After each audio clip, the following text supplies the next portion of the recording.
Mirë dashur të shikues. Në pjesën e parë të programit sotëm do të flasim për vitiligon. Është një sëmundje kronike që ka një impakt të madh psikologjik dhe emocional tek ata që vuajnë nga kjo sëmundje.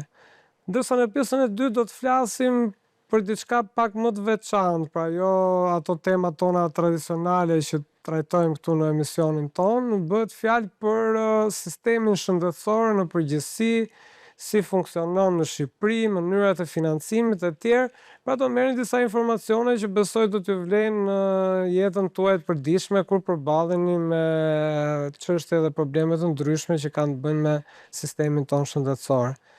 Po nis të pjesë të parë me doktoresh Violeta Daçin. Doktoresh, faleminderit që pranuat ftesën tonë. Kënaqësi shumë.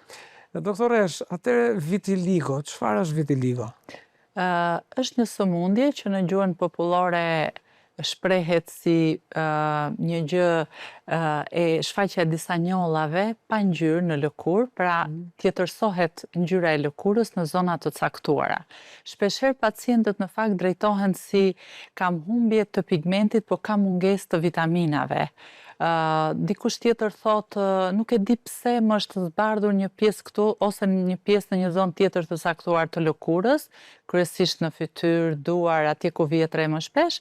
Pra, ka disa emërtime që në fakt që të vihet diagnoza duhet me të vërtet një mjek dermatolog. Në shumë raste është diagnoze vështirë, por në pjesën më të madhe dërmuese të rasteve, mjeku dermatolog nuk e ka të vështirë të vendosë diagnozën e vitiligos. Doktoresh, mundësia në mundëson edhe disa pamje. Kjo është pra një pamje klasike një personi me vitiligo, apo janë raste më të egzageruara? Këto janë raste të egzageruara, edhe kjo këtu, ndërsa rasti më përpara është rasti i një vajze në fakt që tashmë ka bërë edhe që kjo sëmundje të mos... Kjo është një shfaqja në mënyrë simetrike, që në fakt të jep dhe një lloj bukurie, po quhet tashmë, nuk është më një sëmundje pak vergonjoza, le të themi, që njerëzit i bën të ndihen keq, të ndihen... Po në Shqipëri është e njëjta gjë, doktoresh, në pacientët që vinë juve. Në përgjithësi është sëmundje e bezdisshme. Të gjithë ata që e kanë, kur ju shfaqet në fillim nuk duan ta pranojnë.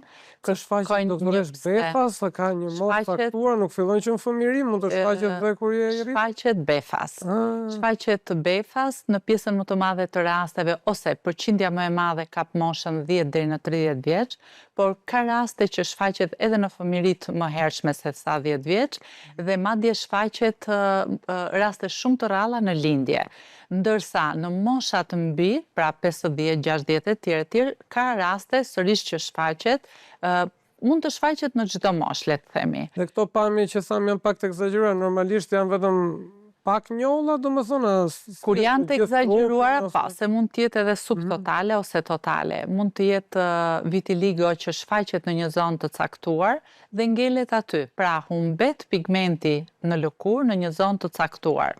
Por mund të humbas edhe në sipërfaqe më të madhe, mund të shfaqet pra patologjia edhe në të gjithë trupin, le të themi. Mund të shfaqet edhe në pjesën e flokëve, pra dhe dalin njolla të bardha edhe tek pjesa e flokëve, ose atyre që ju shfaqet në fytyrë, pjesa e mjekrës ngelet e bardhë, pa pigmentin përkatës. Pra mund të shfaqet në zona të caktuara dhe shfaqet në mënyrë të menjëhershme.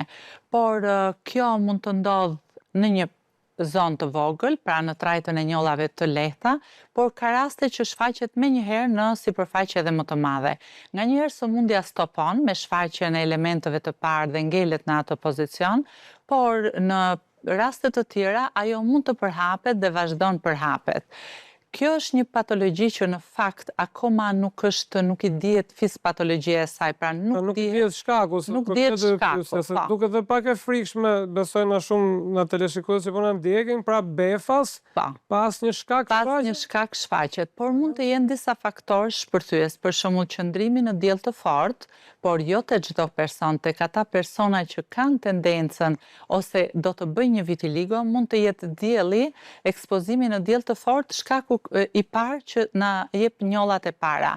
Por mund të në shumicën e rasteve lidhet me sëmundjet endokrinologjike, me diabetin mellitus, më shpesh me tiroiden, me prodhimin e TSH-it, me Hashimoton.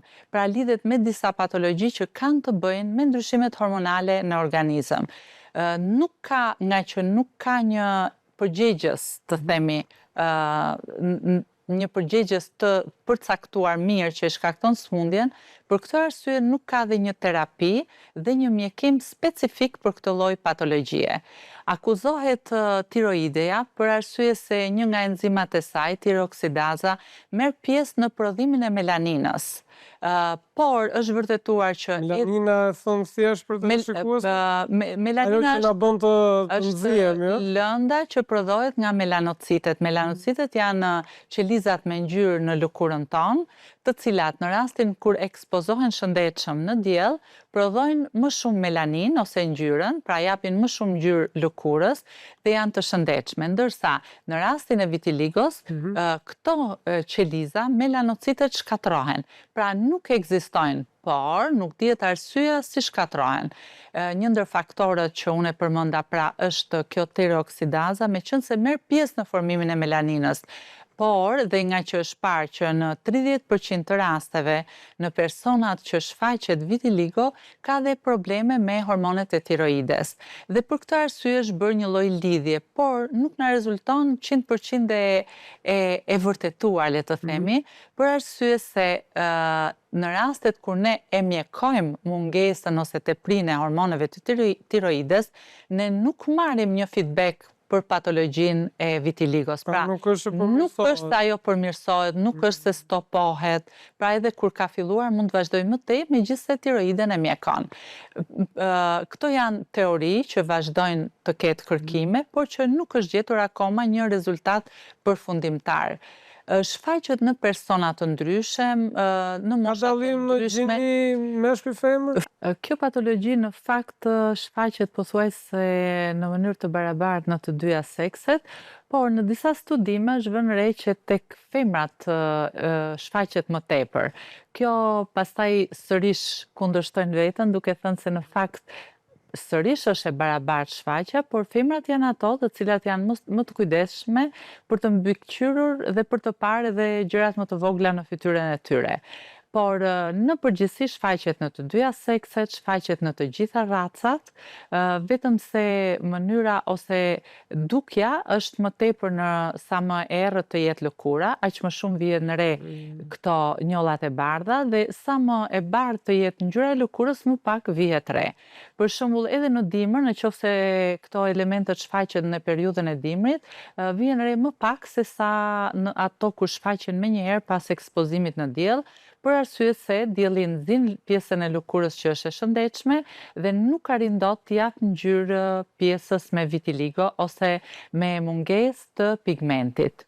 Një që përmendet stinën, doktoresh, gjatë verës, duhet kenë më shumë kujdes pacientët me vitiligo? Pacientët që janë me vitiligo gjatë periudhës së verës duhet patjetër të mbrohen shumë nga dielli, sepse dielli përveç se mund të ndikojë, siç e përmendëm më lart, në shfaqjen e elementeve të rinj, por edhe të tjerë në vazhdim të vitiligos, lëkurën që është pa pigmente djeg, pra krijon thuska, plagë deri në djegje të thella, sepse ne e dimë që melanina ose melanocitet janë ato që e mbrojnë lëkurën, ngjyra, e mbrojnë lëkurën nga djegja.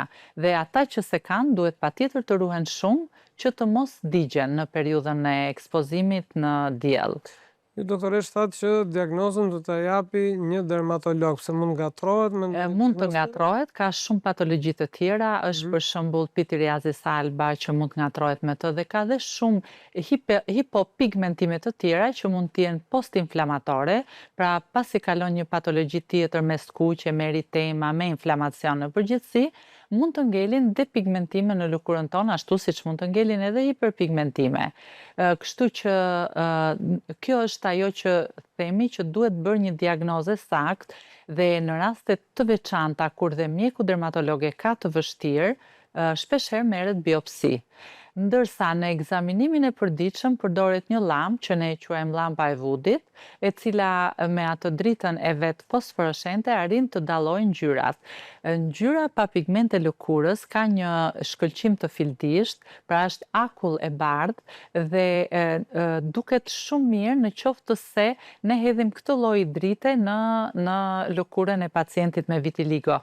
Aty bëhet një ndriçim dhe diferencë ndërmjet dy ngjyrave që e vërteton përfundimisht në qoftë se ajo është vitiligo ose në qoftë se është një lloj myku, le të themi, i lëkurës ose pitiriazis alba që përmenda më lart ose këto që e tham në fillim që mund të ishin statuse postinflamatore. Me anë në të gjitha rastet, përveç vitiligos, lëkura nuk është aq e bardhë kur shikohet në këtë llampë. Pra gjithmonë ka pak pigment dhe kjo bën diferencën, kjo lloj aparati. Ama në përgjithësi, në rastet më të mëdha, mjeku dermatolog është në gjendje ta vërë vetëm klinikisht diagnozën, sepse ajo ka disa specifika ku shfaqet, edhe marrja një anemneze është e rëndësishme, zakonisht në 30% të rasteve ajo është e trashëgueshme, pra njerëzit gjithmonë kanë një të afërm, por jo në të gjitha rastet. Mund të kenë një patologji, siç i përmenda më lart, endokrinologjike, mund të jenë ekspozuar një ditë në diell të fuqishëm, dhe nga ana tjetër ka dhe disa zona të caktuara që në qoftë se janë shfaqur këto element, vërtetojnë diagnozën.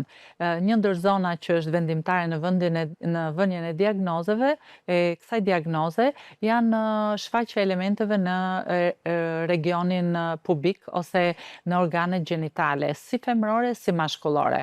Shfaqen gjithashtu në pjesën e syve dhe në pjesën e buzëve. Në zonën gjenitale edhe aty me njolla? Me njolla të bardha, pa pigment. Edhe aty shfaqet dhe kjo është në fakt një ndër elemente që ndihmon shumë në vënien e diagnozës. Si me thënë, është një bazë për të vënë këtë diagnozë. Pra thatë edhe pasaj... E në pjesën e buzëve dhe në pjesën e syve. Dhe ka pakët e syve kryesisht, por ajo, si që tham, mund të shfaqet edhe kur shfaqet në sipërfaqe të madhe lëkurës, është më e lehtë për të vënë diagnoza. Nganjëherë mund të ngatrohet me disa nishane të lindura që mund të jenë të hipopigmentuara, por që në përgjithësi vënia e diagnozës në raste të rralla është e vështirë. Por në përgjithësi vihet... Para se të kalojmë të trajtimit, një pyetje tjetër që më vjen është po stresi, si ndikon? Edhe stresi ka studime dhe është e vërtetuar që stresi emocional ndikon shumë në shfaqjen e vitiligos ose në shpërthimin e saj. Njihet pra edhe lidhja me stresin nervor shumë në shfaqjen e vitiligos. Edhe kjo është një ndër shkaqet që mendohet se e shfaq ose e zhvillon vitiligon në persona të veçantë. Ju thatë që në fillim të misionit që shkenca ende nuk e ka gjetur një zgjidhje definitive për vitiligon. Po gjithsesi, çfarë bëni në trajtim ju si dermatolog? Si ndihmoni këta pacientë? Ka një grup vitaminash që jepen me skema të caktuara në bazë të protokolleve të ndryshme që janë në të gjithë botën dhe edhe dermatologët shqiptar tashmë janë absolutisht të updateuar me këto protokolle, sepse ne të gjithë marrim pjesë në për trajnime, konferenca dhe kongrese ndërkombëtare dhe edhe në Shqipëri zbatohen po këto protokolle. Ka disa prodhime shumë të mira të kremrave, të cilat ndikojnë në stimulimin e formimit të melaninës.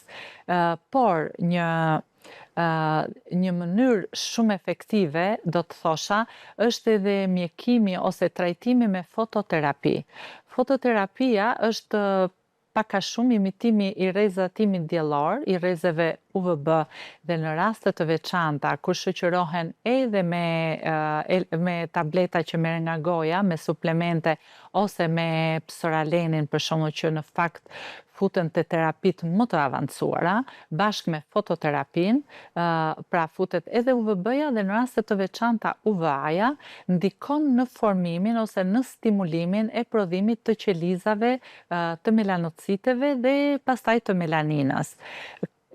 Kremrat janë gjithashtu stimulues të këtyre qelizave dhe ato ka disa prodhime. Në botë ka edhe prodhime që në fakt janë në fazat e para dhe janë në studim akoma, por që flitet se do ketë një, të themi, një përmirësim akoma më të madh të kësaj në trajtimin e kësaj sëmundje.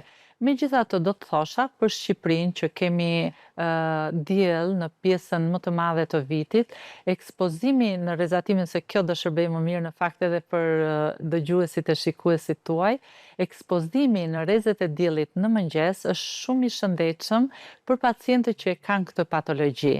Gjatë gjithë kohës së vitit, kur keni mundësi, pa e vënë kremin e diellit në rrezet e para të mëngjesit, mund të ekspozoheni dhe do t'ju ndihmoj në formimin e ngjyrës në lëkurën tuaj. Po kështu edhe në rrezet e mbasdites vonë, pra kur rrezatimi nuk është i dëmshëm gjithmonë. Por në pjesën tjetër të ditës, gjatë gjithë vitit, duhet të mbrohen pacientët me kremin fotombrojtës, sepse mund të pësojnë djegje, por edhe mund të përhapet sëmundja më tepër.